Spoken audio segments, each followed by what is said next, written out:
क्या आप जानते हैं कि भारत का इतिहास सिर्फ युद्धों और राजाओं की कहानियों से ही नहीं भरा है, बल्कि उसमें ऐसे अनगिनत उपादानों की कहानियां भी हैं जो आपको हैरान कर देंगी। चलिए, इतिहास के इस रहस्यमयी सफर पर चलते हैं। जब भी हम भारत के प्राचीन इतिहास की बातें करते हैं, तो सिंधु घाटी सभ्यता का नाम सबसे पहले आता है। सोचिए, हजारों साल पहले, आज की आधुनिक दुनिया की तरह, वहां पर व्यवस्थित शहर थे, पक्की सड़कें थीं और यहां तक कि स्नानागार भी। लेकिन असली सवाल ये है, उस समय के लोग इतने उन्नत कैसे थे? उनके पास किस तरह की तकनीकें थीं जिनसे वे इतने अद्भुत शहर बना सके? और क्या हुआ जो ये सभ्यता अचानक से विलुप्त हो गई? कुछ वैज्ञानिक कहते हैं कि जलवायु परिवर्तन इसका कारण हो सकता है, पर कुछ मानते हैं कि कोई अन्य बाहरी आक्रमण भी हो सकता है। जब आप सिंधु घाटी के उन रहस्यमयी अवशेषों के बारे में सोचते हैं, तो और भी सवाल आपके मन में उठते हैं। क्या वाकई में हमारे पूर्वज इतने कुशल थे? या फिर ये सब महज एक चमत्कार था? रामायण, एक ऐसा महाकाव्य जो सदियों से भारत की संस्कृति और परंपराओं का अभिन्न हिस्सा रहा है। लेकिन क्या आपने कभी सोचा है कि इसके पीछे कितनी सच्चाई है? बहुत से इतिहासकार मानते हैं कि रामायण सिर्फ एक कथा नहीं है, बल्कि एक ऐतिहासिक दस्तावेज भी हो सकती है। उदाहरण के लिए, राम सेतु का उल्लेख करें। यह एक अद्भुत संरचना है जो तमिलनाडु और श्रीलंका के बीच आज भी मौजूद है।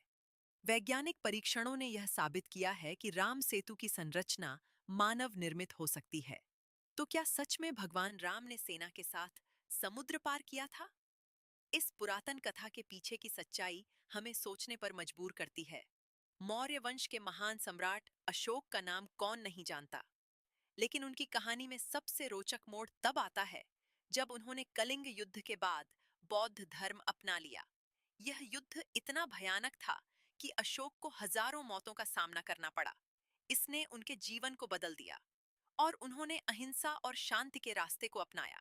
क्या आप सोच सकते हैं कि एक शक्तिशाली सम्राट, जिसने अपने जीवन का अधिकांश भाग युद्ध में बिताया, अचानक शांति और धर्म की ओर कैसे मुड़ गया?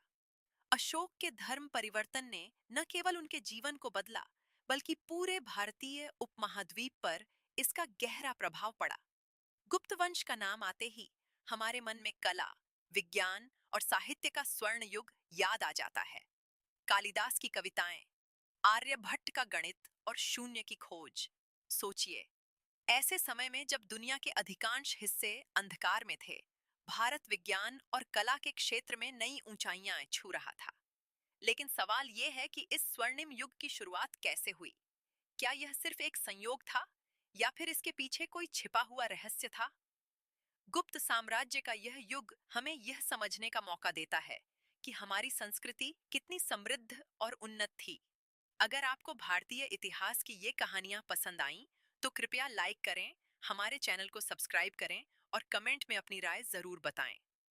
हम आपके साथ इस तरह की और भी अद्भुत कहानियां साझा करना चाहते हैं।